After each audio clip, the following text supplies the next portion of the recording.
Joshua chapter 4. After the entire nation had finished crossing the Jordan, the Lord spoke to Joshua, "Choose 12 men from the people, 1 man from each tribe, and command them.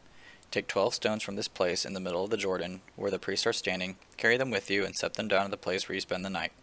So Joshua summoned the 12 men he had selected from the Israelites, 1 man from each tribe, and said to them, "Go across the ark of the Lord your God in the middle of the Jordan. Each of you lift a stone onto his shoulder, one for each Israelite tribe, so that there so that this will be a sign among you. In the future, when your children ask you, 'What do these stones mean to you?' you should tell them, 'The water of the Jordan was cut off in front of the ark of the Lord's covenant. When it crossed the Jordan's water was cut off. Therefore these stones will always be a memorial for the Israelites.'" The Israelites did just as Joshua had commanded them. The 12 men took stones from the middle of the Jordan, one for each of the Israelite tribes, just as the Lord had told Joshua. They carried them to the camp and set them down there. Joshua also set up 12 stones in the middle of the Jordan, where the priests who carried the Ark of the Covenant were standing. The stones are still there today.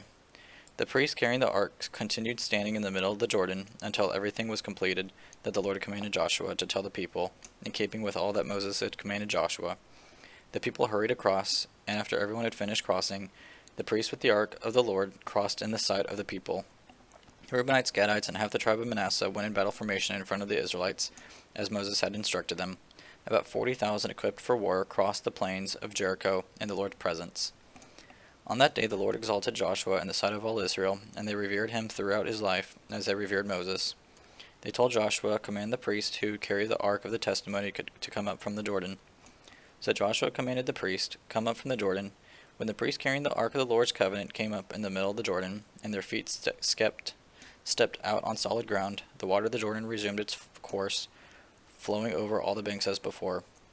The people came up from the Jordan on the 12th day of the first month, and camped at Gilgal, on the eastern limits of Jericho. Then Joshua set up in Gilgal the 12 stones that had taken from the Jordan, and said to the Israelites, "In the future, when your children ask their fathers, 'What is the meaning of these stones?' you should tell your children, 'Israel crossed the Jordan on dry ground, for the Lord your God dried up the water of the Jordan before you until you had crossed over, just as the Lord your God did to the Red Sea, which he dried up before us until we had crossed over. This is so that all the people of the earth may know that the Lord's hand is strong, and so that you may always fear the Lord your God.'"